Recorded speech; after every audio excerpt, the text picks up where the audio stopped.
BX1+. Le face-à-face. Pour l'instant, on va ouvrir notre premier face-à-face de la saison, le débat quotidien qu'on vous propose tous les jours à cette heure-ci. On va vous parler des journées du patrimoine, qui ne s'appellent plus les journées du patrimoine, puisqu'il faudra parler de Heritage Day à partir de cette année. Les journées du patrimoine qui auront lieu les 18 et 19 septembre, avec donc cette nouvelle appellation à Bruxelles, ce qui a fait bondir certains qui voient, je cite, une agression inouïe contre la langue française, avec des dommages collatéraux pour la langue néerlandaise. On va en parler dans un instant avec Silche Van Acter de la NVA, Delphine Chabert pour le Parti Socialiste et la chercheuse Marie-Sophie de Clipel de l'Université Saint-Louis. Mais d'abord, on va expliquer un petit peu cette décision et les premiers remous qu'elle a suscités, Vanessa Lhuillier. Oui, en fait, tout est parti mi-juillet. Le secrétaire d'État en charge du patrimoine, Pascal Smet, annonce fièrement que les journées du patrimoine changent de nom et deviennent donc les Heritage Days. Alors, une manière pour lui de dégenrer l'événement et d'être plus inclusif. Le terme patrimoine, évidemment, provient du latin patrimonium, qui signifie héritage du père. Alors, pour Pascal Smet, le terme est dépassé car il fait référence à une époque où les femmes étaient écartées du processus d'héritage. On partait donc d'une bonne intention, mais l'utilisation de l'anglais a réveillé les défenseurs de la langue française, dont Olivier Minguin, qui parle d'absurde angolomanie. Le MR aussi s'est mis dedans. Et puis, du côté néerlandophone, la NVA a également réagi car le terme Open Monument Dagen disparaît aussi. Désolé pour l'accent flamand. Le parti flamand dénonce aussi cette appellation anglophone, donc qui fait disparaître le néerlandais. Quant aux journées du patrimoine, elles restent avec leur appellation et elles auront lieu du 24 au 26 septembre. Alors, on va entrer dans la polémique dans un instant, mais je voudrais d'abord passer par l'Université Saint-Louis et Marie-Sophie de Clipel. Vous êtes professeure invitée à Saint-Louis, vous êtes chargée de recherche en droit du patrimoine, justement. Donc, c'est pour ça que c'est intéressant de vous avoir aujourd'hui. Cette appellation de patrimoine, elle est importante pour vous? C'est un concept qui semble évident, il n'est pas si évident que ça. On pourrait utiliser d'autres termes pour vous? Alors, merci de toutes ces riches questions.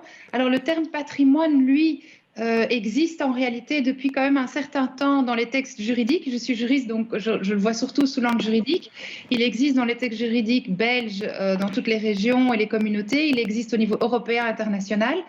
Il apparaît au début du XXe siècle et en fait, il va supplanter ce qui était utilisé avant, les monuments, les sites, les œuvres d'art un peu dispersées, une vision un petit peu élitiste aussi. On vit surtout les cathédrales, les châteaux. Et puis petit à petit, on va sensibiliser à des autres aspects. Le côté plus nature, le patrimoine industriel, des maisons, du petit patrimoine populaire, le patrimoine immatériel, les traditions, les folklores. Et tout ça va venir s'agréger et on va rassembler ça sous le terme patrimoine, qui va vraiment être utilisé chez nous à partir des années 60-70. Et donc, ce terme a vraiment été investi à ce moment-là. Il est aussi utilisé pour d'autres buts que simplement le patrimoine culturel, mais il ne va pas avoir, en tout cas pas de manière consciente, une connotation patriarcale liée à l'héritage du père. Mais voilà. Alors vous êtes déjà un petit peu en avance sur le débat, mais si je vous comprends bien, okay. On est passé du patrimoine, donc ce qu'on hérite directement de son père ou de sa famille, à une notion plus large qui est culturelle, donc en partie immatérielle. Ça veut dire que, par exemple, la culture dont j'hérite dans ma famille, par exemple, ça c'est du patrimoine? Ah oui. En fait, on a tellement élargi la notion de patrimoine qu'on dit parfois en rigolant, tout peut devenir patrimoine. À partir du moment où les gens reconnaissent que ça fait partie de leur patrimoine au sens patrimoine culturel, à ce moment-là, ce patrimoine pourra être reconnu aussi et en faire partie. Alors, je vais donner la parole à Delphine Chabert. La décision, c'est celle de Pascal Smet, qui est secrétaire d'État à l'urbanisme et notamment en charge donc, de l'organisation de ces fameuses journées du patrimoine qu'on n'a plus le droit d'appeler journée du patrimoine, mais Heritage Days. Vous soutenez cette disparition de l'appellation qu'on connaît. Elle va rester en Wallonie, mais à Bruxelles, on change. Oui, écoutez, moi je la soutiens. Je ne suis pas forcément une fervente absolue de l'utilisation de l'anglais, mais ce que j'y vois surtout, c'est une nouvelle dynamique, c'est une évolution dans l'organisation et dans l'ouverture de ces moments importants pour tous les Bruxellois et les Bruxelloises. Je trouve que ça dit bien une chose. Ce que ça veut dire, c'est que pour moi, ça remet, en tout cas, ça veut remettre l'égalité, notamment l'égalité entre les femmes et les hommes au centre de ces journées. Ça veut surtout montrer la diversité, l'immense diversité diversité qui est la nôtre, qui est complètement invisibilisée, puisque de tout temps, les femmes, par exemple, ont participé à la construction des villes, ont occupé l'espace public, ont créé, ont fait évoluer les idées, le progrès, mais elles sont complètement invisibilisées puisqu'elles ne sont pas nommées. Donc il y a une nouvelle dynamique que moi je soutiens complètement. D'ailleurs, on voit en même temps que de l'organisation de ces 2 journées, il y a l'organisation des journées du matrimoine. C'est aussi une résolution que j'ai signée au Parlement, qui était d'ailleurs soutenue par ma collègue Siltje Van Acter. Donc c'est une évolution positive et cette appellation a pour vocation à être la plus inclusive possible. C'est vrai que c'est compliqué. J'entends ce que disait Madame de Clipel. Après, je trouve quand même que c'est à une connotation très paternaliste, ces journées du patrimoine comme patronyme, etc. Et que donc une langue évolue. On n'a pas toujours parlé de patrimoine. Au Moyen-Âge, on parlait autant de matrimoine que de patrimoine. C'est la Renaissance qui a été aussi un grand moment du patriarcat. On en est un peu encore dans les suites aujourd'hui. Ça évolue, je trouve que ça évolue dans le bon sens. Donc oui, j'apprécie cette dynamique et surtout, je pense que ce qui est important, c'est de parler des activités qui vont avoir lieu, qui seront des activités ouvertes et où on va valoriser beaucoup plus la diversité de toutes ces personnes qui ont fait et font notre région dans notre histoire riche. Alors, on va vous redonner la parole dans un instant, mais je voudrais quand même avoir l'avis de Siltje Van Acter. On a entendu des propos, ou on a lu des propos très forts du côté de Défi, d'Olivier Minguin, du côté du MR avec Gaëtan van Godsonhoven, qui sont montés très fortement en créneau en disant c'est un peu un attentat contre la langue française, cet héritage d'Aise. Est-ce que c'est aussi un attentat contre la langue néerlandaise? Et on va voir finalement la NVI, la NVA et Défi sur le même terrain? Oui, là, on voit dans le même terrain. Maintenant, ce que moi, je trouve surtout dommage, qu'on voit ici vraiment une politique du gouvernement bruxellois de tout angliciser. Ce n'est pas seulement le Heritage Days, c'est aussi Urban Brussels, Smart Move, et tous les nouveaux concepts de marketing à Bruxelles sont en anglais. Et c'est surtout dommage pour le patrimoine, parce que pour moi, le bilinguisme, en fait, c'est l'authenticité, c'est le caractère de Bruxelles. Et perdre ça, c'est vraiment une perte.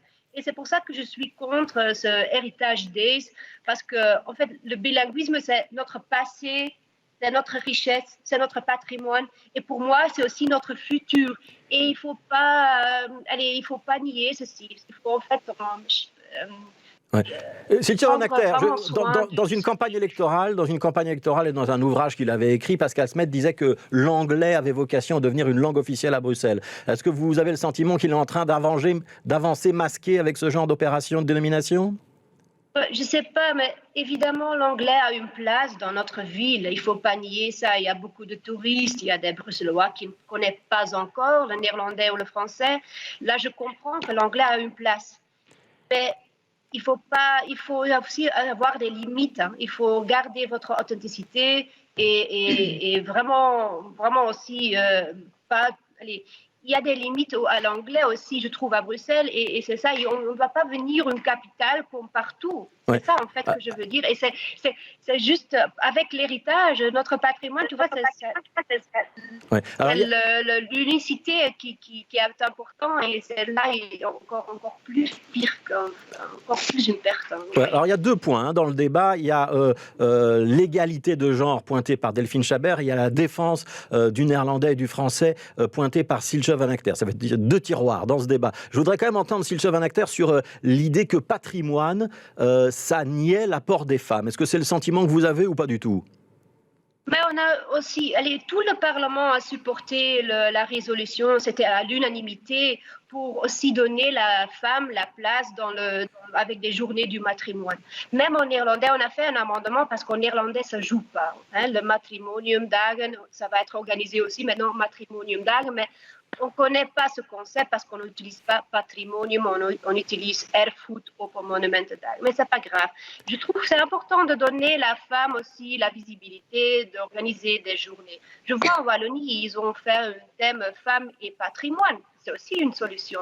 Donc, il y a des solutions possibles. Il ne faut pas utiliser l'anglais parce que c'est devenu un mot sexiste ou obsolète. Non, là, je ne suis pas d'accord. Mais évidemment, je suis d'accord de donner la femme toute la place qu'elle a. Ouais. Alors Delphine Chabert, honnêtement, est-ce que c'est pas un petit peu un détail, un petit peu cosmétique, voire une forme de féminisme un petit peu exacerbé? À partir du moment où le patrimoine, c'est ce dont j'hérite de ma famille, j'hérite autant de mon père que de ma mère. On n'aurait pas pu continuer à garder ce titre? Non, puisque la langue française, alors c'est vrai, c'est différent en néerlandais, on en avait discuté avec Siltje au moment des débats sur le Ça veut dire que les Wallons qui gardent Journée du patrimoine, ils sont sexistes? Non, ça veut dire qu'ils ont une autre démarche. À Bruxelles, je veux quand même aussi parler de la question des langues, parce qu'on y est sensible aussi. C'est quand même, je veux rappeler qu'à Bruxelles, c'est 104 langues qui sont parlées, c'est 180 nationalités, c'est 40% des Bruxellois qui sont d'origine étrangère. Et donc, c'est vrai que l'anglais peut être utile parce que ça a vraiment cette vision inclusive. Après, je voudrais quand même préciser que toutes ces activités seront dispensées en français et en néerlandais. La brochure est en français et en néerlandais. Elle n'est pas en anglais. Et donc, le fond de l'activité, le moment vécu, la rencontre, parce qu'on veut faire de ces journées des journées de rencontre, seront en français et en néerlandais. Donc, je pense qu'on ne perd pas nos langues. Au contraire, on les enrichit. Donc, voilà, je pense que le débat aussi, il est si toutes les activités étaient en anglais, là, je pense que ce serait vraiment problématique. Ça n'est pas le cas. La brochure est bilingue. Elle rend honneur à l'histoire de notre région, qui est une région bilingue, et tout se passera en néerlandais et en français. Donc, je voulais aussi rassurer à ce niveau-là. Oui. Est-ce que malgré tout, c'est quand même pas un petit point de détail très symbolique qui ne veut pas dire grand-chose de passer de patrimoine à héritage, ou en tout cas de considérer que patrimoine était trop genré? C'est pas le plus important. En tout cas, ça montre une évolution, ça montre une approche beaucoup plus égalitaire et ça met en avant la diversité, ce qui n'était pas le cas avant, puisque avant, je vais quand même rappeler que le patrimoine, c'était aussi célébrer l'histoire des grands hommes entendus masculins. On évolue, voilà, c'est une étape de plus. Je pense que le terme Heritage Day n'est pas le fond du problème. Le plus important, c'est qu'est-ce qu'on montre, qu'est-ce qu'on valorise, à qui on donne la parole et qui on fait se rencontrer où dans notre région. Alors on va y revenir, on va d'abord rappeler peut-être depuis combien de temps on s'intéresse au patrimoine et ce que sont réellement ces journées, Vanessa Lullier. Donc les journées du patrimoine, elles existent en Belgique depuis 1989 et elles se sont développées au fil du temps. Elles ont toujours eu lieu en septembre, mais les dates diffèrent selon les régions pour ne pas créer de concurrence. Alors chaque année, un thème est choisi, ce qui permet d'ouvrir des lieux très différents. En moyenne, ces journées attirent près de 40 000 personnes à Bruxelles. L'an dernier, à cause des restrictions sanitaires, 25 000 personnes seulement ont pu participer aux visites. Alors pour cette année, le thème choisi sont les points de rencontre pour mettre en avant les espaces publics, les parcs, les restaurants ou encore les salles de spectacle. Et pour cette année encore, les réservations sont obligatoires et peuvent se faire à partir du 1er septembre sur le site heritagedays.urban.brussels en français et en néerlandais. Voilà, vous avez dit que c'était les points de rencontre. En réalité, ça s'appellera Meeting Point dans la brochure. Donc c'est un détail sur lequel on va revenir parce que c'est peut-être pas tout à fait anodin dans le contexte qui nous occupe. Je voudrais repasser par Marie-Sophie de Clipel quand même pour qu'on voit un petit peu l'importance qu'on accorde au patrimoine. Est-ce que c'est quelque chose de très récent? Donc on parle de nos journées du patrimoine. Est-ce que c'est quelque chose qui remonte aux années 50, aux années 60? Est-ce que c'est beaucoup plus ancien? S'il y a une histoire de notre intérêt pour notre patrimoine, parce que moi je vais continuer à utiliser ce mot-là. Oui, alors la préoccupation pour, en fait, peu importe à la limite comment on l'appelle, pour ce qui est notre héritage, notre patrimoine, notre passé culturel, remonte évidemment à très longtemps. On remonte jusqu'à la période romaine où déjà là il y avait une préoccupation pour vraiment protéger des éléments sacrés, des éléments plus spéciaux. Et puis même à travers le Moyen-Âge et au début de la Renaissance, on va déjà se préoccuper de protéger les antiquités. Donc, je ne sais pas, je vois que votre bic se lève. Non, ça veut dire qu'on fait bien la distinction entre la transmission, au sens de l'héritage, ce que je vais vraiment hériter de mes parents, les biens que je vais posséder, et le patrimoine, qui est une notion plus collective, où je vais, par exemple, hériter de la culture de la société dans laquelle j'évolue. Tout à fait. Le mot patrimoine a été investi de plusieurs manières, en tout cas en droit.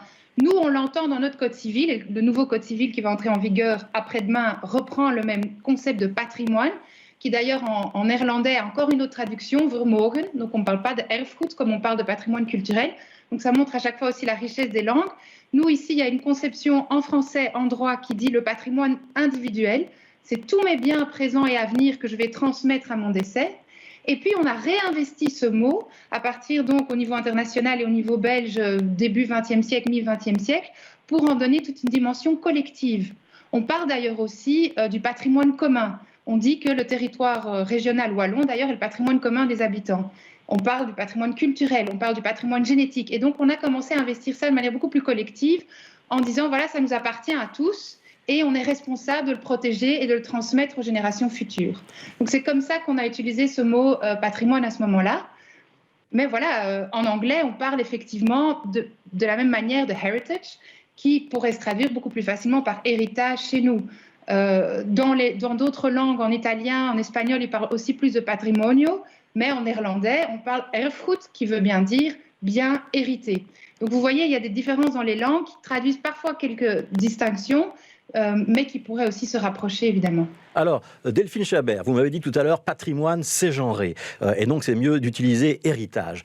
Quand je suis face à meeting point, que je pourrais traduire quand même facilement par lieu de rencontre ou lieu de convivialité, puisqu'on va mettre en avant les cafés, tous les endroits où on peut se retrouver, vous allez encore me dire que non, je me trompe et que c'est pas une anglicisation de l'opération ? Oui, bon, alors ça, je laisse à Pascal Smet et à son équipe de communicants le soin d'assumer ça. Donc sur Heritage Day, vous le suivez, sur Meeting Point, un petit peu moins.